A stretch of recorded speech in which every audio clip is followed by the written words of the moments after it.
I mean, is Cooper Rush worth 2.5 points? I would hope Quinn Ewers put up a decent stat line against Arizona State. If he didn't, we have a real problem. You can say the same thing about Creighton. Okay, they had the one good game against Kansas at home. When Toast talks about the kicking market, it's like some earth is flat shit. Andy, true or false, this is going to be a dog walking. Dog walking. This is my dog walking of the day. I think it's going to be very ugly. Dog walking. I think this is going to be ugly. Hey, get the sauce. Wow. What a finish. That was crazy. Obviously, the topic of discussion is, would you go for it? So I'm actually going to put a poll up about the decision. Would you have gone for it? Yes, no. All right. Poll is up. How about Sam Houston? Oh my God, they are terrible. The fumbles, they had back-to-back plays where they fumbled, and then they had a recovered fumble, and then the guy just like kicked it. Yeah, but the NFL bet, it's fun watching a crazy ending to the NFL game when your bet already won, because I had the over, so that was good. But Sam Houston State, oh my God, that's terrible. But yeah, would you have gone for it? The poll is up. 52%, 48% say yes. And you got to wonder how many people would say yes if this poll was before.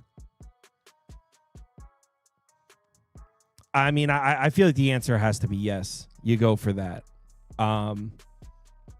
You got to think, what was there, 3 minutes and 50 seconds left? The percentage, especially with the new kickoff rule, the chances that your opponent is going to get into field goal range are pretty high. Especially because the dude just banged a 59-yarder in the fourth quarter. So you got to think 3 minutes and 50 seconds left. If you kick the field goal and tie the game there, the chances that you're about to lose on a field goal are pretty high.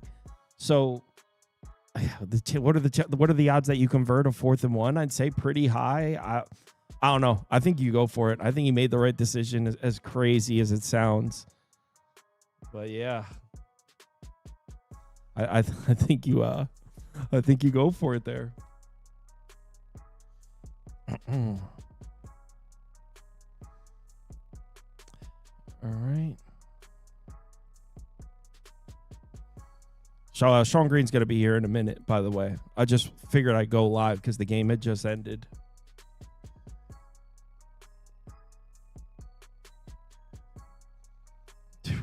And the fumble too. It's crazy the way the Rams just lost that game.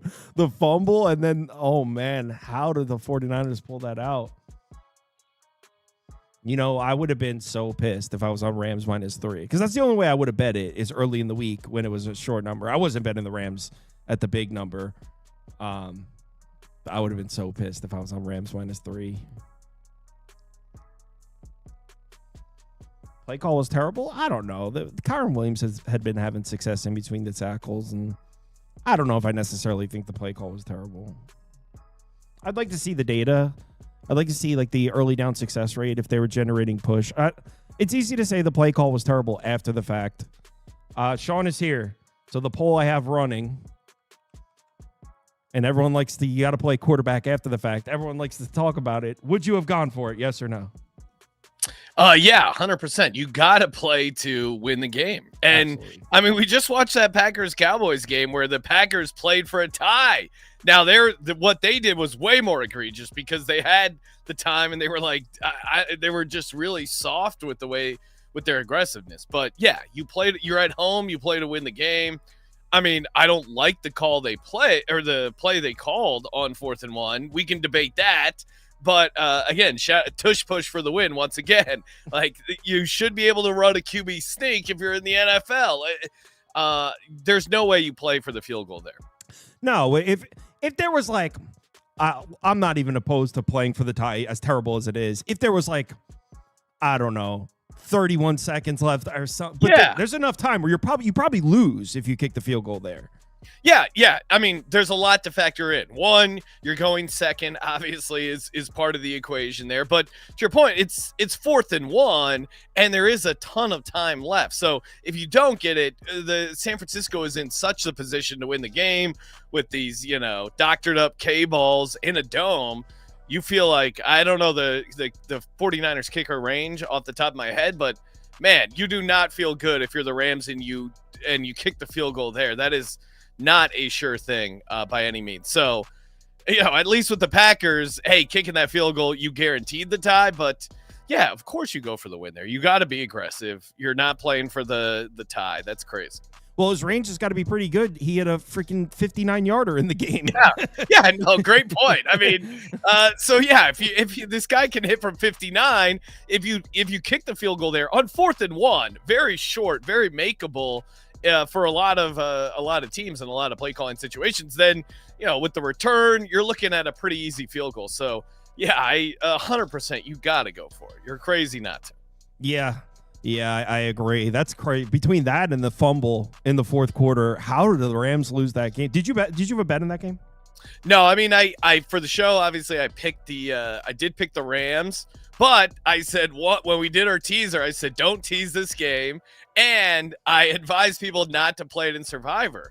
I don't know, so I don't know if you're doing Circa Survivor, but I think the projections were like 25% of the people were going to be on the Rams here for Survivor. So I like the Rams, but again, obviously the line movement was crazy. If you were betting it late, you're like when we were taping it, you were getting the worst of the number. I still picked the Rams for that. I did. I killed it on the props. I hit first touchdown Tonges at 20-1. I had Christian McCaffrey under rushing yards, Puka anytime TD at even money. So I had a pretty good night, all things considered. But yeah, I was not actually betting aside here on the Rams because it's a division game. Like I was when I picked the Rams at 8.5, I was still thinking the 49ers are so banged up. But I did give myself the out of like, if there is going to be a crazy upset, this is the 49ers game to get up for. You're crazy to play it in Survivor because it's a rivalry game. This is like this could be the 49ers Super Bowl. So didn't want any part of it Survivor. Now, I'm on the Cardinals for Survivor. We'll see. Maybe the Titans shock the world and get a win. I like the Cardinals laying the points. I like Cardinals winning the game. But yeah, so dodged a bullet there. Yeah, I agree. I had the over, so I was just enjoying the game with a win already. So that's always nice. Yeah, easy money. I get to watch the end of the game as a fan instead of a gambler. Just spend it out. Yep. But yeah, I agree. It not just that they're rivals, it's just that these coaches have played each other so many times that at this point it's just like mind games and chess moves. They know each other so well. So if there was a guy, like if there was a time for Kyle Shanahan to scheme something up, and we saw it the first couple drives, I was like, oh shit, Shanahan came in here with a plan. Well, and the scripted stuff with I almost called it Brock Purdy, but with Mac Jones looks so clean, and it goes back to those rumors around the draft. I'm sure you remember where I thought, and I was hearing from like decent people or decently plugged in people, or so I thought, they're like, oh, Shanahan loves Mac Jones. Shanahan loves Mac Jones. So all the draft props, I'm like, yeah, my mock drafts, Mac Jones, get him in there. And then it sounded like maybe the personnel or something, there was some rift in the organization where Shanahan got overruled. They take Trey Lance. And I think there was something probably back in the, he's a football coach. They're petty bastards. You don't think he wants to show like, hey, I was right. Mac Jones is pretty good. And Mac Jones, I've criticized him rightly so for a lot of his performances, but that was a gutty win on the road against this Rams defense. I thought the Rams would be able to pressure him more. I thought Jared Verse against Trent Williams on a short week would be a good spot for Jared Verse. I thought, I really thought they'd be able to pressure him more, and I was surprised that some of the Rams just, drops. Honestly, it was a lot of mental errors from this Rams team. Which you wouldn't expect at home. But that goes back to when you're at home, but you're not really at home, maybe those mental errors creep in. Yeah. Yeah, it was a fun one. We got 4 queued up. And by the way, what you said about Shanahan and Mac Jones, I gave you credit. I gave that out. I heard it from you, and I was like, I heard this from SGPN. That 100% makes sense. He wanted to draft Mac Jones. Now he gets a chance to prove himself right. 100% makes sense. Yes, there's something there, man. I'm telling you. Yep. So we've got 4 games to go through, and I think we're in agreement on every single one, by the way. Well, what could go wrong? Although I feel like we've done pretty good when we've agreed. So both, knock on wood. We both. I know you had a really good week. I had a pretty good week last. We both had good NFL weeks last week. So hopefully that continues. First 2 weeks I was getting my ass kicked, and then week 3 and week 4 with the props, with the sides and everything. Nice bounce back weekend. Would have been almost record breaking week had the Packers come through there. That game script I did not see coming. Offensively, I thought Packers would be able to light them up. I did not see the Packers defensive collapse there against the Cowboys, but we'll talk about kind of the Cowboys this next week. The Cowboys clearly were up for that game, and I, as an Eagles fan, maybe blindly thought like, oh, they're gonna get their ass kicked, blah blah blah. But that felt like their Super Bowl. So, yeah, and what a perfect segue, because the first game up is Cowboys Jets, and I am in 100% agreement. Jets are winning this game. Yes. No, I mean, you can take the 2.5 if you want. I think they're, money line, whatever. I guess the 2.5 does keep you alive in case there's like a 28-27 heartbreaking loss for the Jets, which is so the Jets. But I love the Jets here catching 2.5 points. This is just the ultimate letdown spot for the Cowboys. We mentioned how it was their Super Bowl. They played an entire quarter of extra football, like both sides, and it wasn't just like, hey, kick a field goal and the game's over. And Dak played probably one of the best games of his life, and they still couldn't get the win. I feel like that's got to be pretty empty and pretty frustrating. And now you're on the road. To me, in the NFL, non-conference road favorite is the toughest spot to cover. You have to be a really good team, in my mind, to cover as a non-conference road favorite. Now we get a Jets team getting points at home, 0-4. Aaron Glenn has his foot up the entire team's ass and is just rallying this team. And Justin Fields quietly has not been horrible.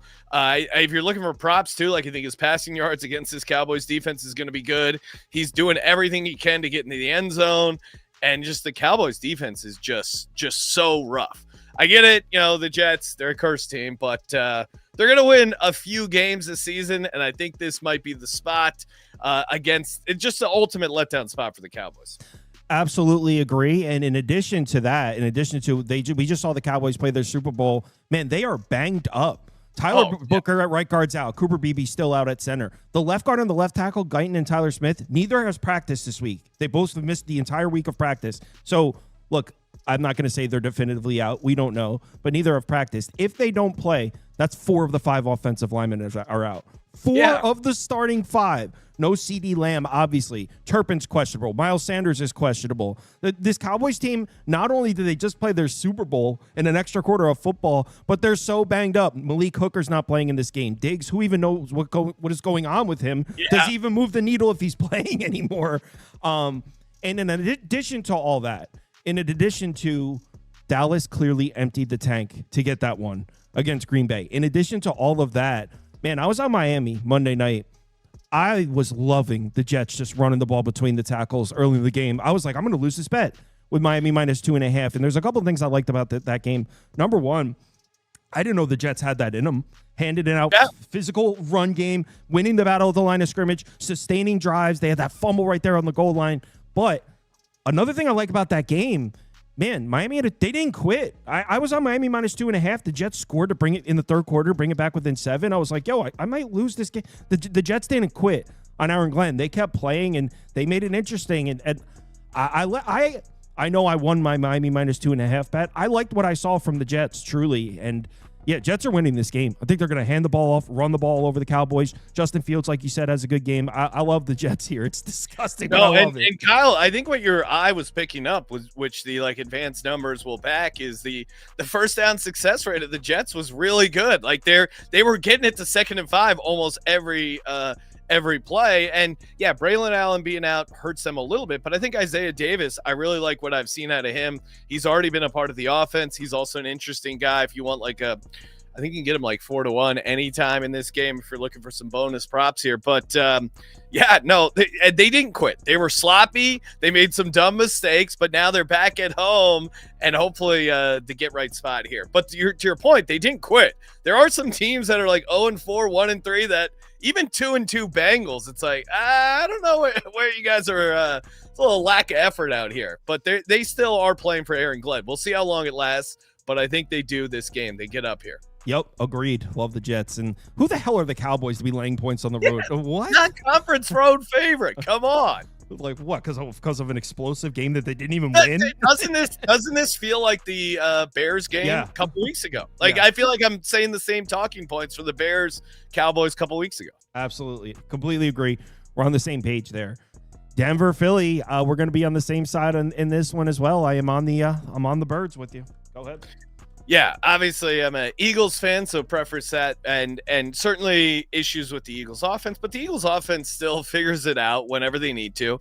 To me, the interesting matchup, or like as an Eagles fan, the exciting matchup is this Eagles defense. You look at Quinyon Mitchell, you look at Cooper DeJean, you look at the rookies, Makuba at safety and Jihad Campbell. I think they just match up perfectly for what the Broncos tried to do.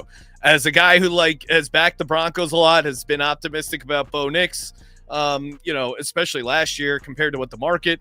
I think this is the type of defense Bo Nix struggles against, because that kind of like boot action stuff that you're going to run, it relies on like guys winning one-on-one and kind of finding favorable spots. But you have super athletic, young cornerbacks, safeties that close on the ball really, really well. And I think that's going to be trouble for Bo Nix, on top of the Vic Fangio DC revenge angle, which I'm sure he's been thinking about all week to take down Sean Payton and the Broncos. So I think, to me, this is more about the Eagles defense being able to slow down the Broncos offense.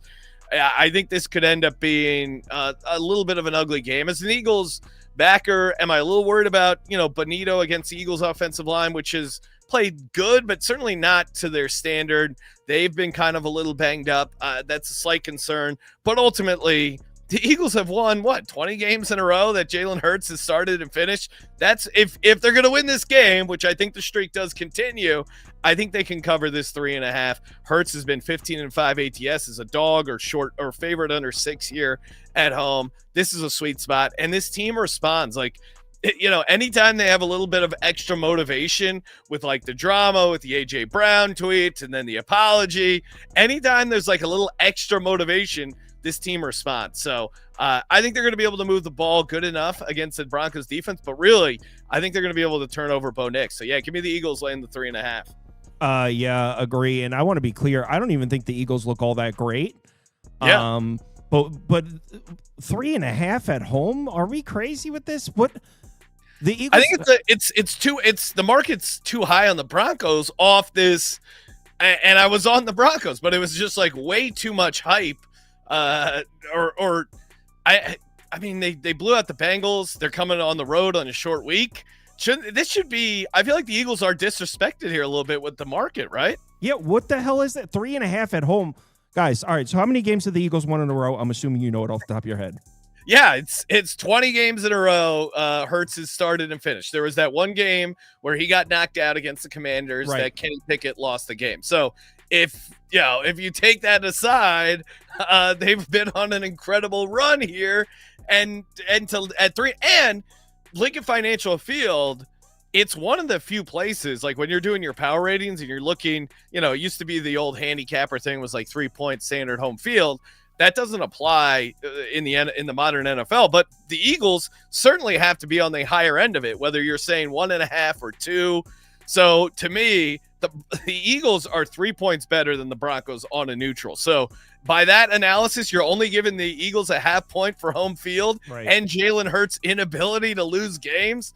That to me is a little bonkers. Yeah, I agree. And in addition to the Eagles have won all those games in a row where Jalen Hurts starts and finishes the game. To see if you know it offhand, when's the last time someone came within 3 points of the Eagles in Philadelphia? Do you know it offhand? Oh, man. That's got to be I don't think it happened. I mean, maybe it would be the Falcons. Correct. Yes. Week 2 last year, the Falcons. And by the way, Kirk Cousins threw like a miracle touchdown to win that game. And if Barkley catches that ball, they run the clock out and they win by a touchdown. So but we can't play the if game because there's a couple ifs that would not be good for the Eagles. Yes, you can't play the if game because there's a couple ifs that went for the Eagles. But Just to repeat what I just said, a team has not come within 3 points of the Eagles in Philadelphia since week 2, Monday Night Football, Kirk Cousins and the Falcons. Over a year since a team has come within 3 points of the Eagles. We're taking Denver. Denver's the team to mess that up. Again, I want to be clear. I don't even think the Eagles look all that great. But what have the Broncos done? Their offense doesn't look good. They were placed in the most favorable position ever last week. The Bengals offense was so unbelievably practical joke bad. The offense kept getting the ball right back. And you take out that one game, the Broncos offense has not been good this year. And let me ask you look at the Broncos defense. You're like, oh, top 5 defense here. Are we even positive the Broncos defense is still elite? They've played 4 games. 2 were at home against the Texans and the Titans and and the Bengals, duh. So the 2 home games were against the Titans and the Bengals. The 2 road games against the Colts and the Chargers, they're allowing 26 points per game, 6.3 yards per play, success rate up close to 50%. So the only 2 times they saw an offense, the defense didn't look all that great. Now, they played well for most of that Chargers game. They kind of blew a lead at the end there. But we're anointing the Broncos defense elite because they played well at home against Jake Browning and the Titans. I mean, I totally agree. Like, I was optimistic about this Broncos team coming in to the season. I liked what they did in the offseason. I overall like Sean Payton as a head coach. I thought there was a decent chance Bo Nix would make a nice step up here in year 2, but we haven't really seen that. Now, maybe they should have had the non-leverage call against the Colts, and they're sitting at 3-1. But still, like, that game was an either-or game. They haven't looked, particularly. They just haven't looked like a dominant team or even like a super high-level team. The only time where they've looked like quote-unquote dominant was against the Bengals at home, and I don't know. To me, some of that certainly is the Broncos, but I think a lot of that is just me downgrading this Bengals team. I mean, you saw some of the like all 22 stuff of them just not block. Like, there's just the offensive line assignments, just a complete and utter disaster. So I think this number's short. This should be like 5.5. Yeah, I agree completely. Yeah. Yeah, and by the way, we haven't seen Saquon Barkley have a big game yet, and I know you think, oh, it probably won't be against Denver. Man, Jonathan Taylor had a $165 against this Broncos defense, so I wouldn't be surprised if this is a Saquon Barkley game as well. Let's go on to the next one, and the next one is Titans Cardinals. All right, let's hear it. This is the only one where I can't say like I'm fully on board with you. Yeah, no, I mean, I get I'm on the Cardinals. It's chalky as hell. I'm sure the public is not backing the Tennessee Titans. And why would they? Brian Callahan's 3-18 ATS. Crazy. I mean, Brian Callahan, he's really close to like owing Will Levis an apology because this team is just horrible, man. They're just horrible, top to bottom. Calvin Ridley's even hurt. They're incredibly banged up. Now, normally Arizona laying points, especially over a touchdown, is a massive stay away for me. But I think you gotta pick your spots with this. And I like overall, I like Jonathan Gannon as a defensive mind, and I think him against they switched play. Brian Callahan fired himself as a play caller, and then they proceeded to get shut out with the new play caller. What's the next move? This franchise is just in a free fall. Now, normally if you're an 0-4 team and I'm backing you, I got to be like a home dog, a la like the Jets, with some sort of like I'm seeing guys still play for you, not in a non-conference road spot. I like, how is this team getting up for this game? Meanwhile, Cardinals coming off extra rest. I know Trey Benson is out, but you finally got a little bit out of Marvin Harrison Jr.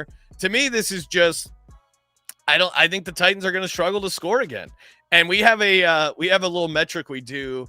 You know, we've been doing sports gambling podcasts since 2011, so been in the game for a long time. And one of the classic staples is the close your eyes special, where if a team underperforms the spread by 21 points and they're getting points the next week, you get on them, right? Because it's like 55 to 60%, depending on a couple of the situations. But the Titans aren't even a close your eyes special. Like, they didn't even underperform the spread by 21 points against the Texans. They look lifeless against the Texans, and that offense is just rough. I played the Titans, I think, against the Rams week 2, and I just don't see anything out of it. And until I see otherwise, Brian Callahan, 3-18 ATS, it is really hard Kyle, to be 3-18 ATS as a head coach. The NFL market, one of the most efficient markets in the world, and they can't catch up to Brian Callahan. This should be 9.5. So yeah, give me the Cardinals. Well, okay. So where would you question? And just so we get a feel of things, where would you put what would the number be on a neutral field? Titans, Panthers, and Titans, Saints. Oh man, I know. Tough.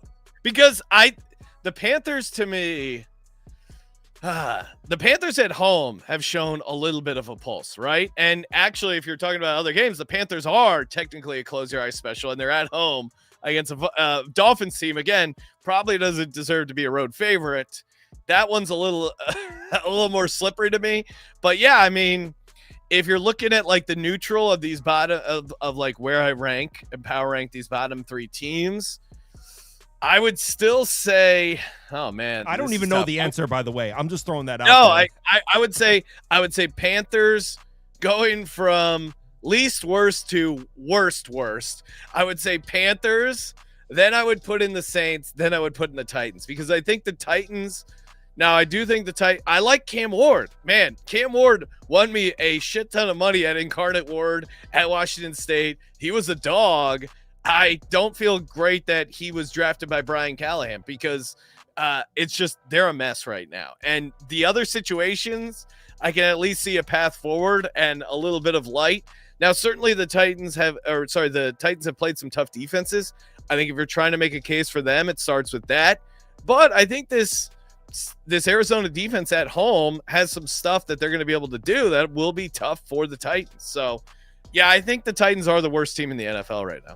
I don't necessarily disagree. I just, like you said, I mean, the Texans in Houston, the Colts, the Rams, the Broncos in Denver versus the Panthers, the Saints. I just feel like you can't compare.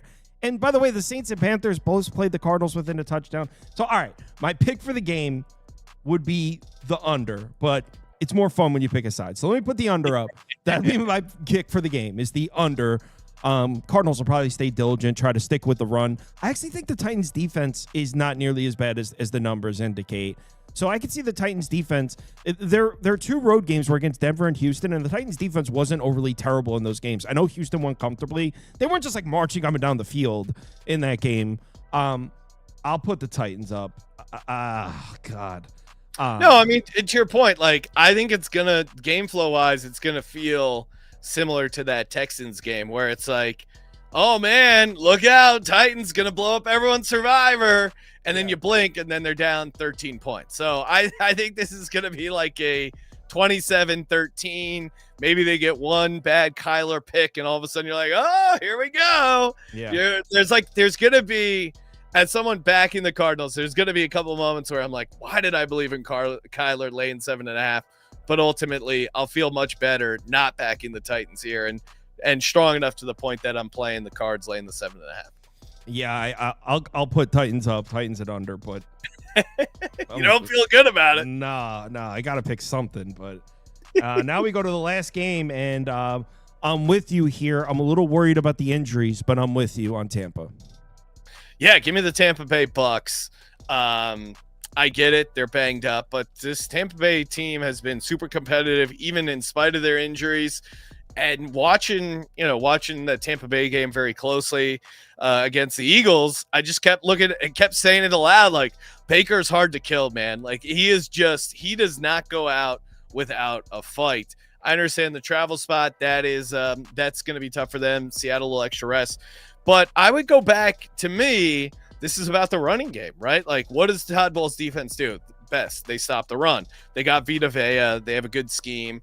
I heard a nugget about basically they have not allowed any running back, any rusher, even a quarterback to run for 50 yards against them since December of 2024. So how does Seattle, like, their offense is, hey, we're going to give Kenneth Walker the football, Zach Charbonnet, and then play action to JSN and open it up and give Sam Darnold easy stuff. I don't think that's going to be there for them. And, game 2 of Chris Godwin, game 2 of Tristan Wirfs being back, and Baker off a loss, Baker as a dog. Those are all great trends historically.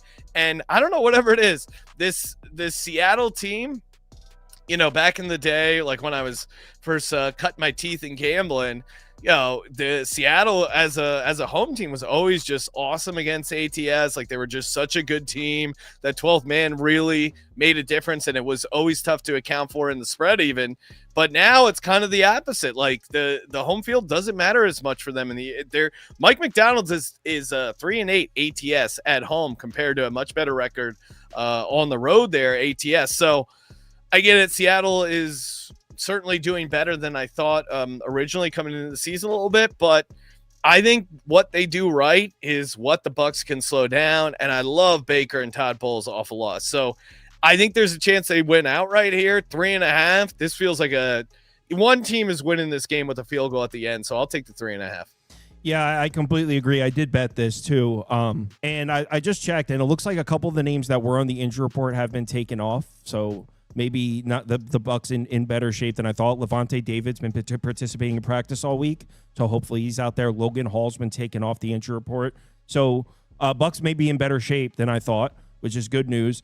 But yeah, I copy every word that you said. Baker's not the kind of guy that just gets beat handedly. And if you're going to lay 3.5 points to the Bucs with an NFC team, it better be like the Eagles on a hot strike.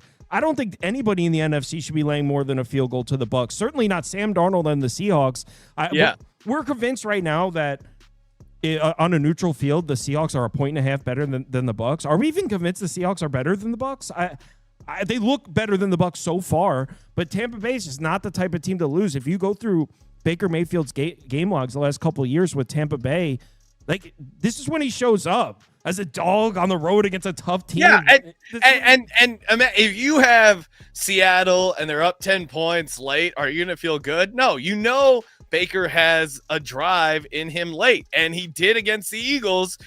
Fortunately, there was a tip ball. Jahad Campbell tracked it down, and they got that turnover. But against the Seattle team, man, you really have to kill Baker if you're going to want to cover this 3.5, because the guy does not quit. And yeah, I get all the injuries, I get all that concern, but Baker off a loss. Baker as a dog, I think, is like 15-5 ATS in the Todd Bowles era. So this is, I mean, to me, it's like, Tomlin as a dog. It's just, I'm going to need a reason not to bet Baker Mayfield as a dog in this situation. And I haven't seen enough red flags to steer me away from it. Yeah, if I'm laying 3.5 to Baker Mayfield, it better be like the Ravens in Baltimore, or you know what I mean? It's got to be like a team that's like, okay, this team is maybe not the best example, but even the Lions. Not this Ravens. Yeah, not this year's Ravens, but like even last year, the Lions. Baker went in and beat the Lions in Detroit last year. Like, he loves it. Yeah, he loves the idea of being a dog. Like, if you want to fade the Bucs, is like sleepy spots. Him as a favorite, yes.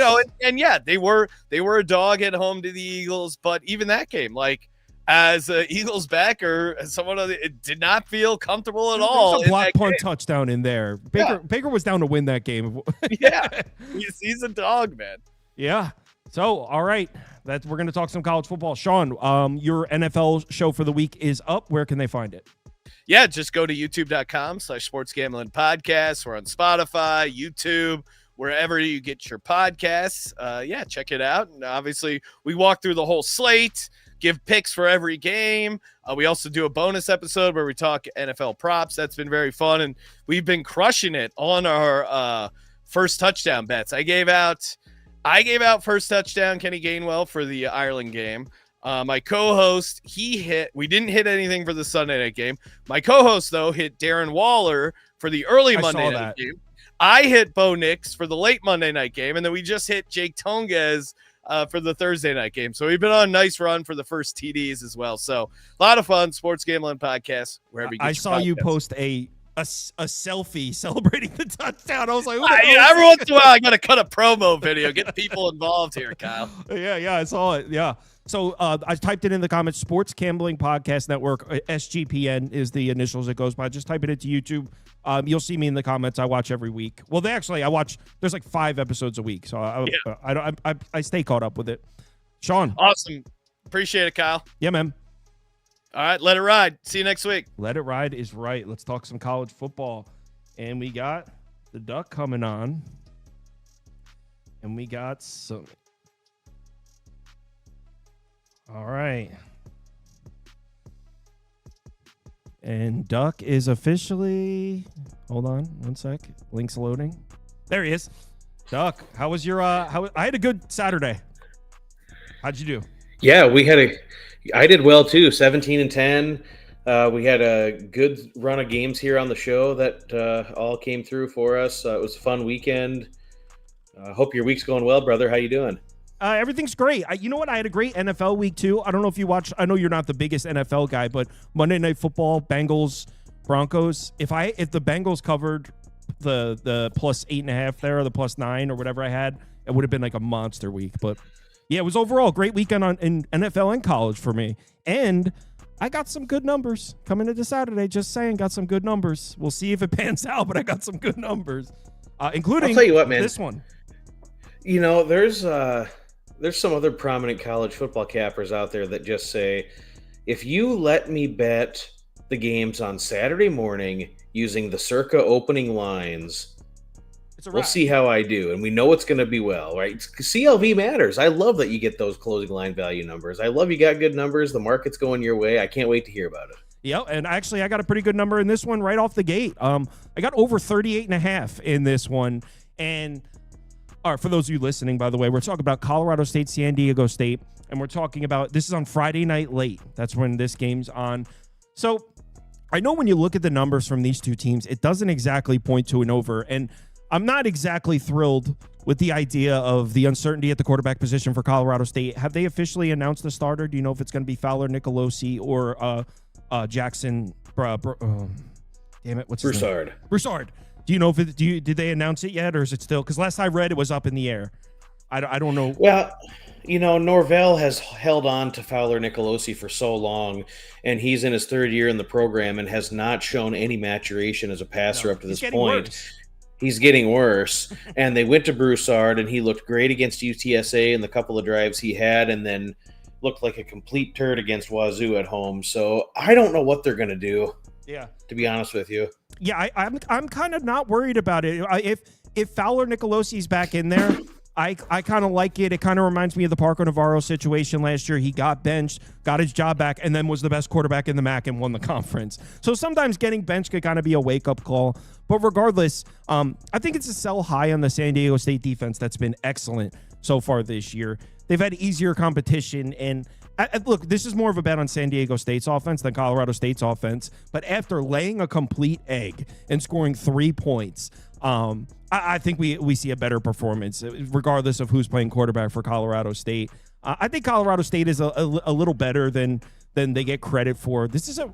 I feel like this is like right outside the top Mountain West teams. Colorado State's like right outside those top tier teams, but they never get talked about as a strong team. This is a talented Mountain West team, and coming off a game where they looked embarrassed, I think they'll score some points. On the other side, we're just waiting for a breakout performance from the San Diego State offense. I spoke very highly of Sean Lewis coming into the season. I was like, this is Sean Lewis's year. It hasn't looked all that great, but I will say their best offensive game was at home against Cal, which is probably the toughest defense they've seen. I'm more inclined to trust this offense at home. I think Friday night late against Colorado State, I think we'll see Denagle. Hopefully he's all right. He left the game, but he came back in and finished. I think he's all right. I think we'll see Denagle. They got some playmaking receivers that haven't really gotten a chance to shine yet.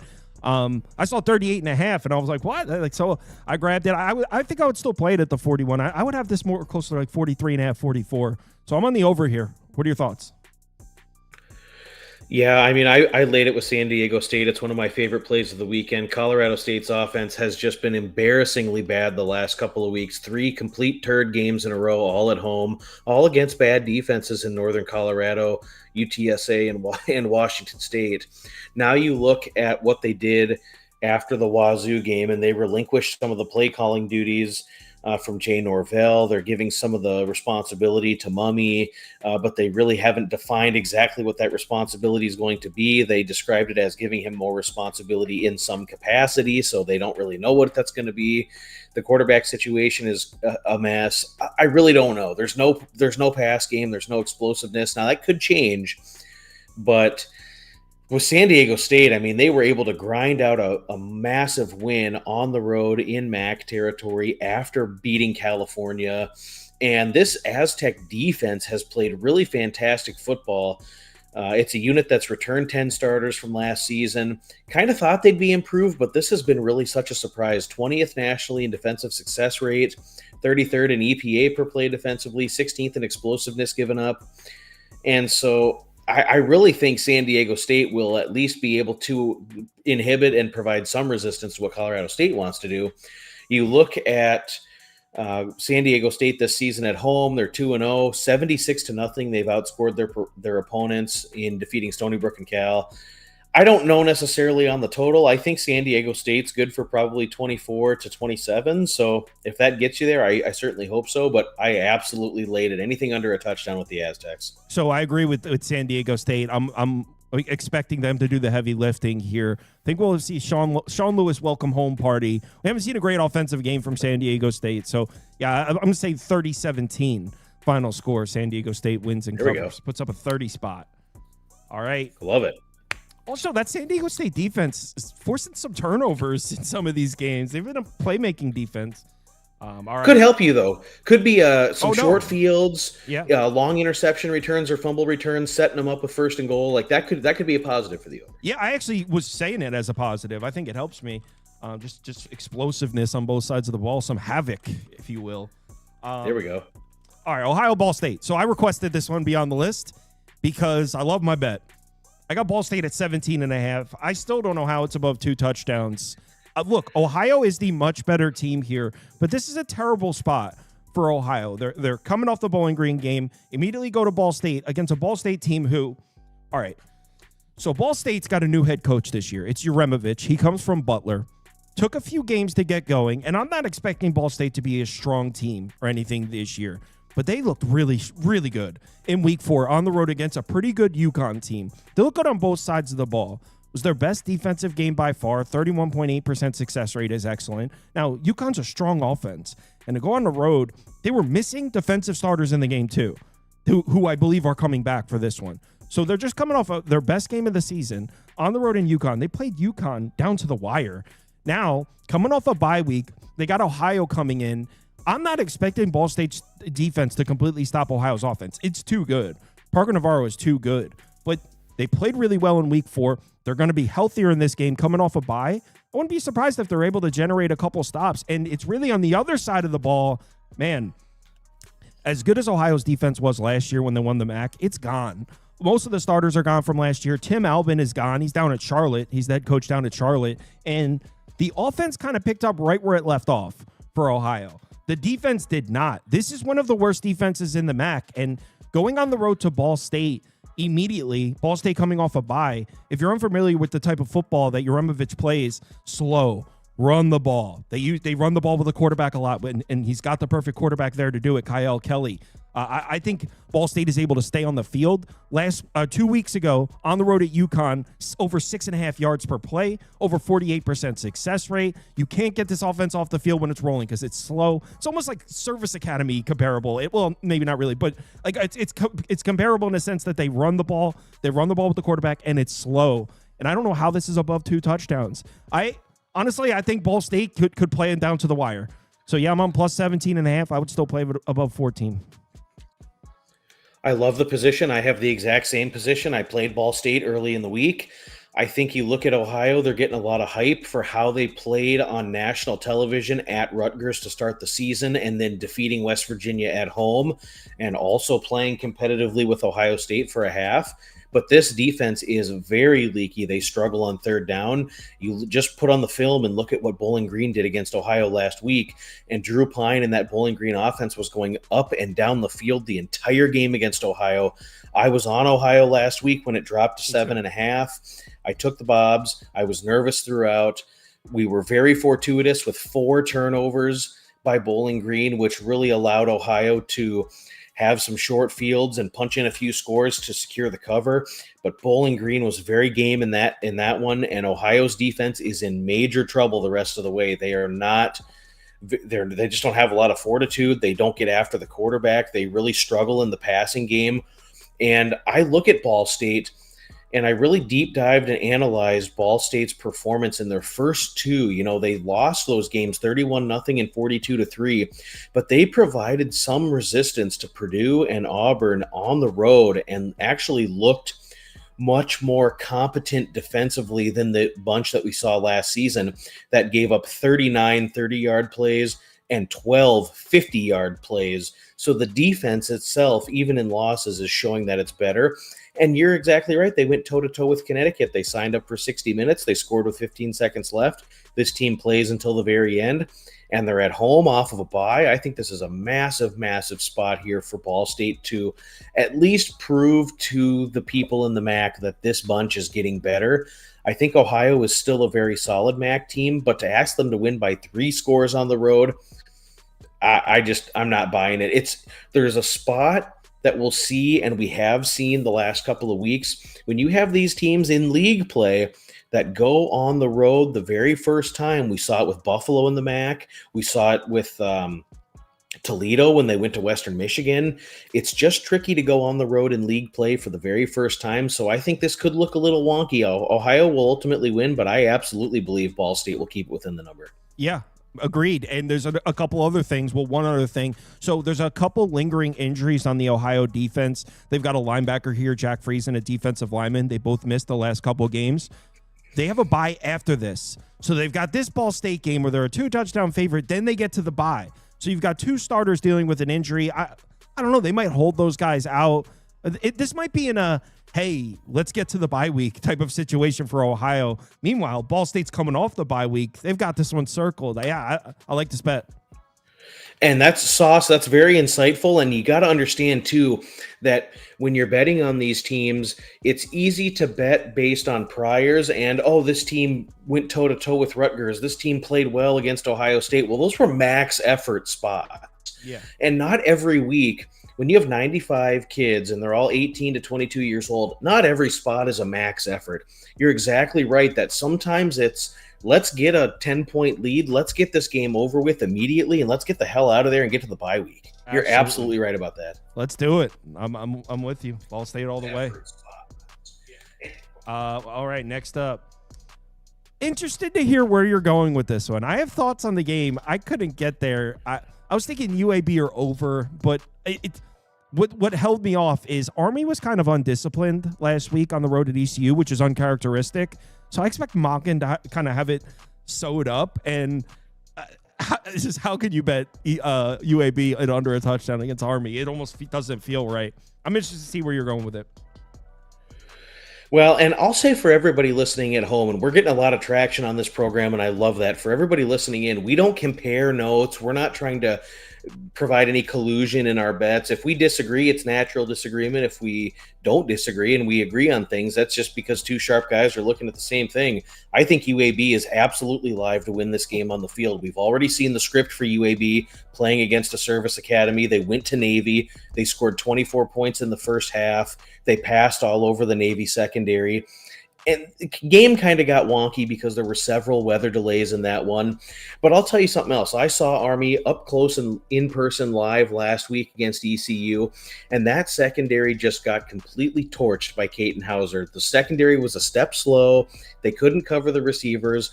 Army has, per PFF, graded the worst pass rush in the American. And so you're not going to see a lot of pressure on Jalen Kitna. I think UAB can throw it around here. Situationally, the spot plays well for UAB off of the bye week. And Army is in the second of back-to-back roadies. And something else that you just could think about in the Jeff Monken era, Army has gone to the Southeast multiple times, and we've seen them throw up complete stinkers at Louisiana Monroe, loss. At Troy, loss. A loss last week against East Carolina. This team throws up complete stinkers when they go to environments that they're not used to.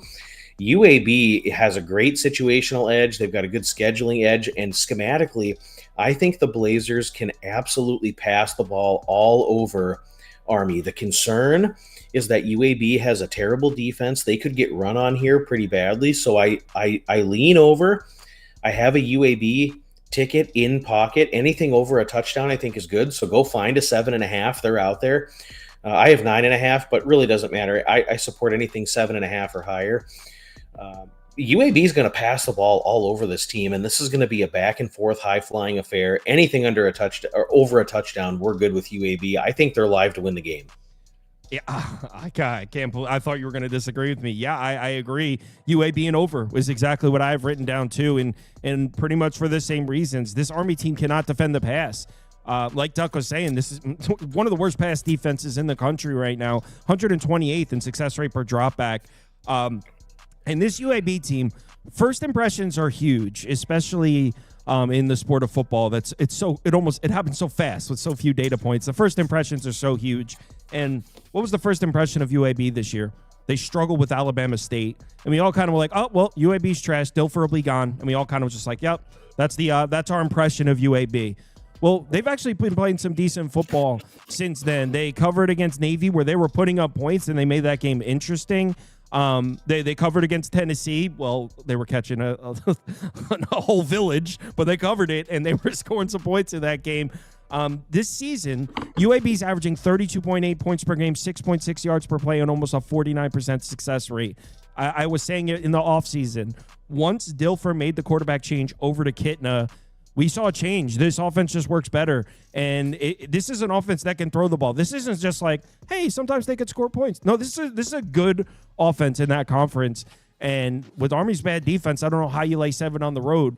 The reason I don't have this bet in pocket, I'm a little worried. Like I said, Army's coming off a game where they were dropping easy back-to-back drop passes that could have resulted in a touchdown, a bad fumble, a costly penalty, just things that I bet Army in that game, and I was expecting ECU to give me those mental errors. Instead, we get them from Army. So Monken is a much better coach than Dilfer, and I would expect Army to be a lot more disciplined and a lot better in as far as the intangibles in this game, where UAB could be lacking in that department, and could be a game where UAB looks clearly the better team, but then it comes down to it, and it's a 3-point game. Army's up, and they punch one in to go up 10. And it's like, how did that not cover? I can think it would be one of those. So, yeah, I agree. And I will say this, too. Last thing, we'll put this one to bed. East Carolina's interior of their defense, their middle linebacker and their 2 defensive tackles were excellent at stopping the fullback dive, and then Army runs a quarterback follow play off of that where they ride the fullback and then the quarterback will keep it behind him. And East Carolina's defensive interior was exceptional at stuffing that. I don't think UAB's will be. So Army's going to look a lot more crisp and a lot more Army-like, just based on the fact that UAB's interior doesn't have as much fortitude. So they'll get it going offensively. This will be high scoring. I expect both teams in the 30s. Yeah, I agree with that too. UAB and over. Maybe I add that. All right, let's move on to the next game, which, man, the next 2 are tough. So, look, clearly Drinkall is looking like a good hire here. That win last week over Eastern Michigan was impressive, and it cost me because I was big on Eastern Michigan at the plus 6.5. Oh, you laid the 4.5 with Central. I just remembered. I remember us talking about that game. So that was kind of a no-doubter. I know the final score makes it look like, Eastern Michigan could have backdoored, and they could have, but at no point in that game were they really competitive. Central Michigan was in control start to finish, and because my first reaction is, how do you lay over a touchdown with Matt Drinkall's offense? The offense isn't that good. It's slow. How do you lay over a touchdown? I think the main question, and I'm going to pass it to you, is Akron this bad? Very much so. We saw them get a boost offensively when they played 2 terrible defenses in FCS Duquesne and also UAB. But this offense outside of that has scored 0, 0, and 3 points. They really struggle when they can't run the football, and I think Central Michigan's defense has enough fortitude to kind of plug the holes on defense. They'll stack 8 in the box. And, Ben Finley was a late scratch last week, but whether it's him or the backup, I just don't think Akron's going to be able to throw their way out of 3rd and medium or worse. And they're going to be put in passing situations because offensively they don't string enough successful plays together. And so I think the way that this is going to play out is the game total is 46 or 45.5, whatever we have. And Central Michigan is really going to truncate this game down. They're going to play very, very slow. They're not very explosive on offense, but they can string together the successful runs. We're going to see 3-4 yards at a time. It's going to be very Army-esque or Service Academy-like as far as this game. We might see 9 total possessions from each team. And so it's going to be a really truncated game. Central Michigan is going to grind down the clock. They'll probably score 23 to 24, 26, something like that. But there's a very, very easy formula for shutting down Akron. You get after the quarterback, you plug up first and second down. If you can stop Akron's running game on early downs, which Central Michigan will likely do, then Akron is going to be forced to try to throw their way out of it, and they just don't have the talent, the skill position. So in this one here, I laid an early number with CMU that's no longer available, so that doesn't matter anymore. Akron's team total under 18.5, I think, is worth a play. I think when you look at Central Michigan red zone defense, if you factor out the Michigan game where they were very, very outclassed against Michigan, so it's really not applicable here. But if you factor that one out, Central Michigan has only allowed 2 touchdowns and 7 red zone trips. Akron has just 2 red zone touchdowns all season to their credit. And we're just not going to see the explosivity from either side. It's going to be a slow-burning grind. I could see this one being 23-10, 17-10. Central Michigan should win and should cover most numbers. I wouldn't lay over a touchdown at this point. I laid 4.5. Doesn't matter what I laid. I like Akron's team total under 18.5. Still at this current time, I think they really struggle to get it going here. So I can't. What happened? There was a stretch in MAC play where Finley was throwing it around the field, and I thought Moorhead was figuring this Akron offense out. There were times where Akron had a dangerous passing attack. Then Moorhead brings his quarterback back, who's definitely banged up. I don't know what happened. Yes, they lost the wide receivers. I thought that was kind of replaceable. Clearly not. I guess Akron is this bad. I really don't know. I'll put up an under, but I still am not fully understanding what happened with Akron. If you guys don't follow MAC football, there were stretches last year where they actually had themselves a little bit of a passing attack working. And I thought bringing the head coach and the quarterback back, some of it would translate over. They lost a lot of other pieces on the offense. I think only 2 starters back on the offensive line. And like Duck said, I think all the receivers are gone. So clearly they just weren't able to replace those positions. I originally wrote down when I first looked at this game, Akron plus 7.5 if Ben Finley plays. But I don't know. I don't have much interest. All right. Ben Finley's the quarterback, by the way, and he didn't play last week. He's listed as questionable, so we don't know if Akron's quarterback is playing. Obviously, that's important. He's a returning starter from last year. Oh, man. Chris Creighton. We're on to Eastern Michigan, Buffalo. Buffalo's getting Taquan Roberson back, their quarterback, or he's listed as probable. I don't know. Yeah. I don't think it's actually been confirmed that he's back, but he's listed as probable. He didn't play in the UConn game. First of all, shout out to Buffalo's defense. I didn't bet that game, but I thought UConn was going to put up a number on them. Fagnano could play at quarterback, and Buffalo's secondary's been shaky. I really thought I thought the final score of that game was going to be like 30-21. It was 2017. So Buffalo's defense really stepped up, specifically the secondary. That's a unit I didn't have a ton of faith in. And they played a good game against UConn. Are they able to string together back-to-back good games? Because Eastern Michigan, as bad as they are, they can throw the ball. They can score. What do you think here, Duck? I want to take Chris Creighton again, but he just smoked me last week. So I don't know. Yeah, and Creighton's a really good dog historically in MAC play. 12th season already for Chris Creighton at Eastern Michigan, and historically has been an excellent dog and a superb double-digit dog. And this game's already up to plus 10. But this is the worst defense that Eastern Michigan has ever had, and it's very, very difficult to rely on the defense that allows 6.5 yards per rush, 7.3 yards per play overall. Has allowed 21 scores already in the red zone. They allow 51% third down conversions. Just very, very difficult to expect this Eastern Michigan team to get a tremendous amount of stops. But I really do see this one playing out very similarly to how the Central Michigan game played out. I think Buffalo's mantra in this game is whether the quarterback comes back or not, is they have to grind this game out, relying on L.J. Henderson at running back, leaning in on the run game. I don't think we'll see a lot of the vertical deep shots to Victor Snow or McMillan, just with Roberson coming back from injury, if he's the one who plays. I think it'll be short passing stuff to the tight ends, and then we'll see a real grinder on the ground.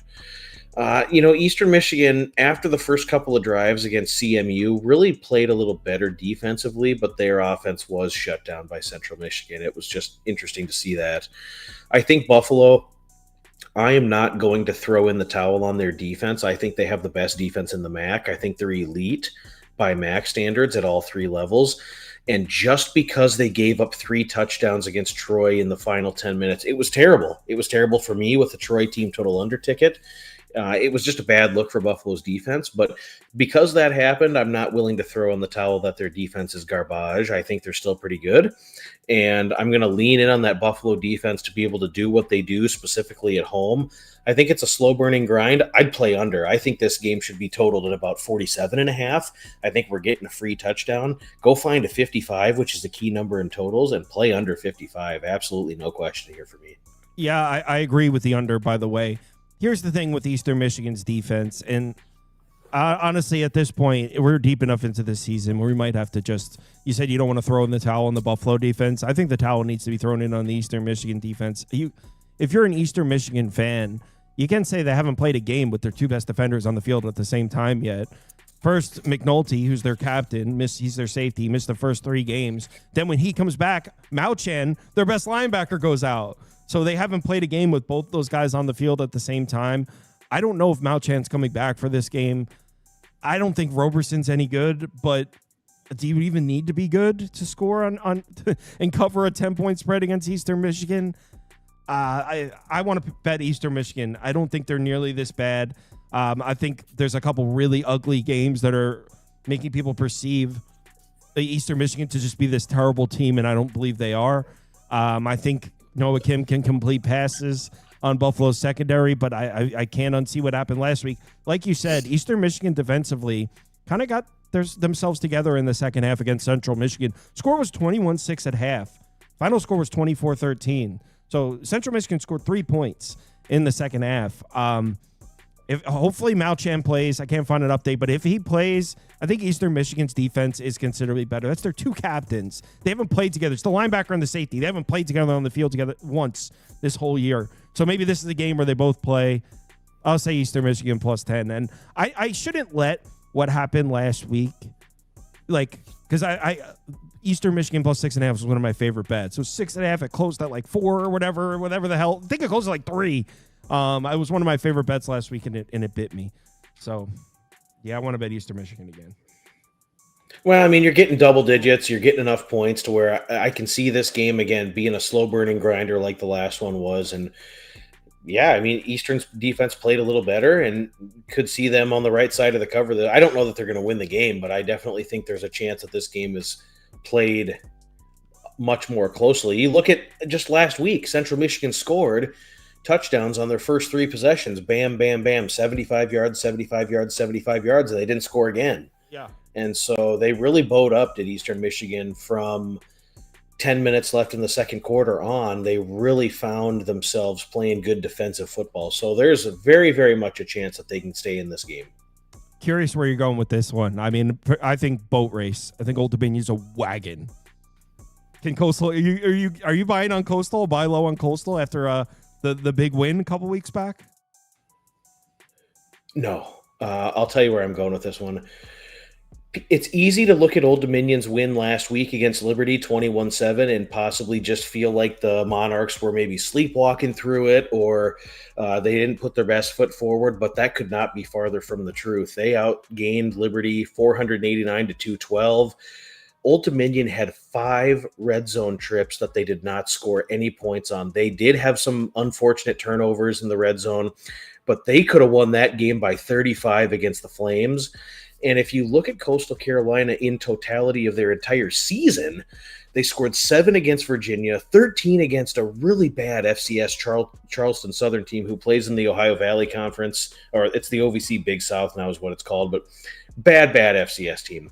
0 against Carolina, and then they were gifted 3 touchdowns in a 5-minute stretch against South Alabama in the second half. They had 0 points at half, and they ended up with 21 halfway through the third quarter, and they hardly did anything to deserve that. Just based on those circumstances alone, I'm led to believe that Coastal Carolina's offense is still terrible. They pulled the plug on the quarterback, and they went to Tad Hudson, and it's still not working.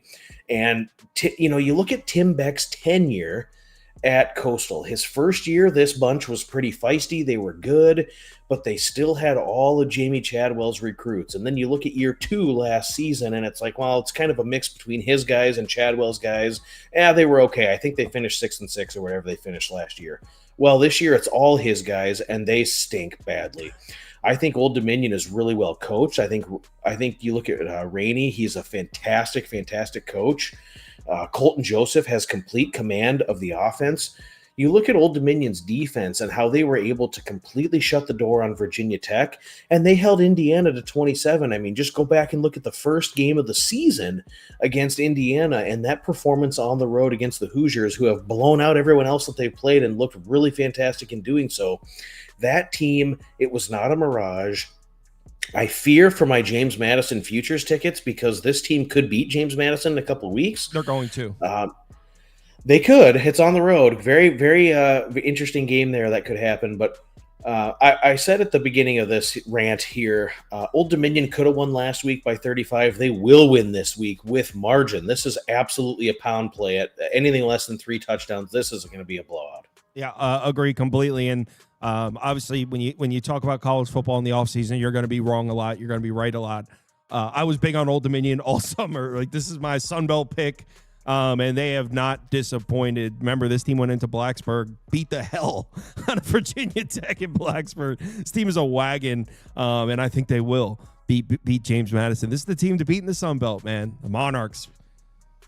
All right. Yeah, good team. Yeah, and then in my notes, I had the same thing you said about Coastal in that South Alabama game. That was like a really, really that is not an indication of how that game went, that final score. All right, last game up. I'm on 13.5. I'm on Pavia. You with me? I mean, who is fading Diego Pavia in his farewell revenge tour? Now, I do agree that Alabama, they've looked very impressive since the season opening loss against Florida State. But, you look at this too, they're in a real significant sandwich spot here. They just hit the road and went to Georgia between the hedges last week and won, and they hit the road next week to go to Missouri. And this is kind of one that I think when you just look top to bottom and the actual composite talent breakdown of these rosters, Vanderbilt is a very talented football team. And there's no reason this spread should be this high other than the logos that are on the helmets. I am a firm believer in what Vanderbilt is doing. You look situationally when you have to have it on the money downs. Third down conversions, 61%. In the red zone, 28 of 29 red zone trips have resulted in scores. 25 of those have been touchdowns. They don't make mistakes. They're not terribly undisciplined. They've had a few penalties, but not terribly undisciplined. And I just look at Alabama, and they really had a couple of play up spots, a couple of prove it spots. After the Florida State loss, they went out and blasted Louisiana Monroe. Yeah, okay, Louisiana Monroe has no offense. They lost Ahmad Hardy to Missouri. Whatever.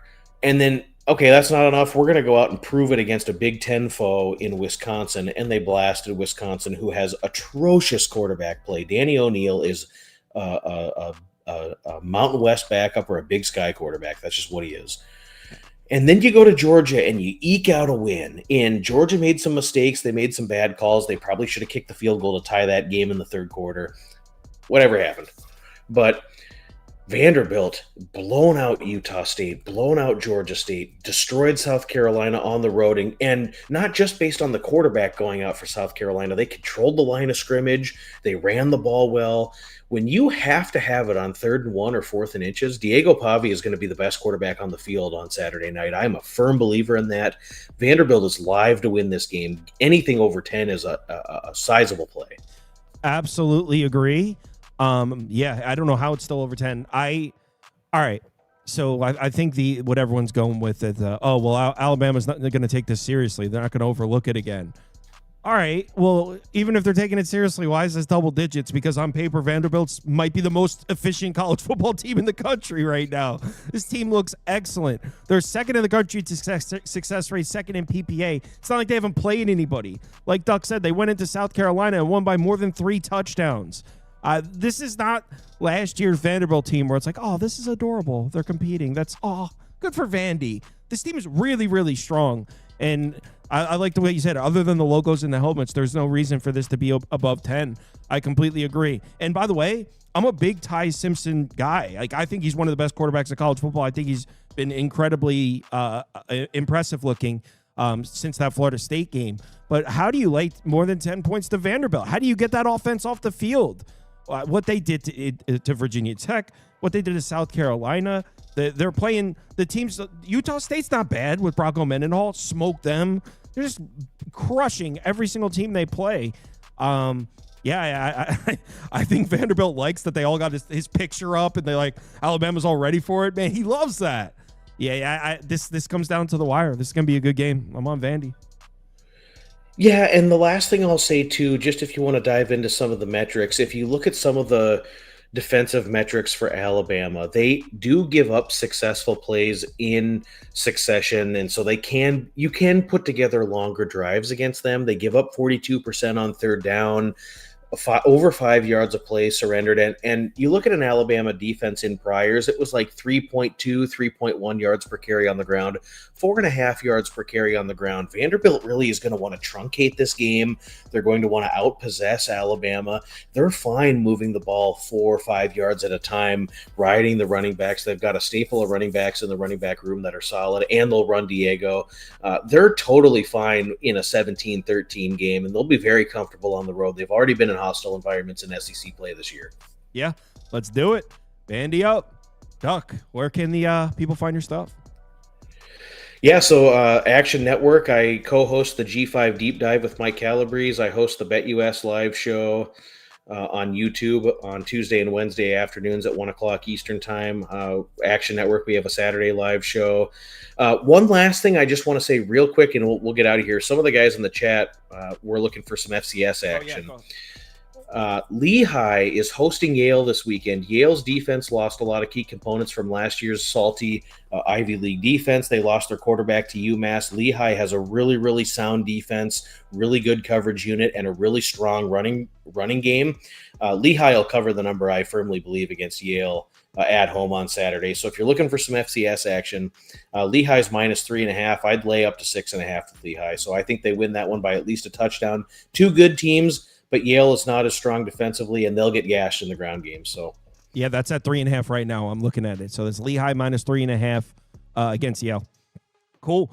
I typed it in the chat. Action Network spelled like that. I'm pretty sure everyone watching knows what Action Network is, but in case someone's watching you don't, it's called Action Network. You can search it on YouTube, Twitter. Yeah, Duck, always a pleasure, man. Let's have back-to-back good weekends.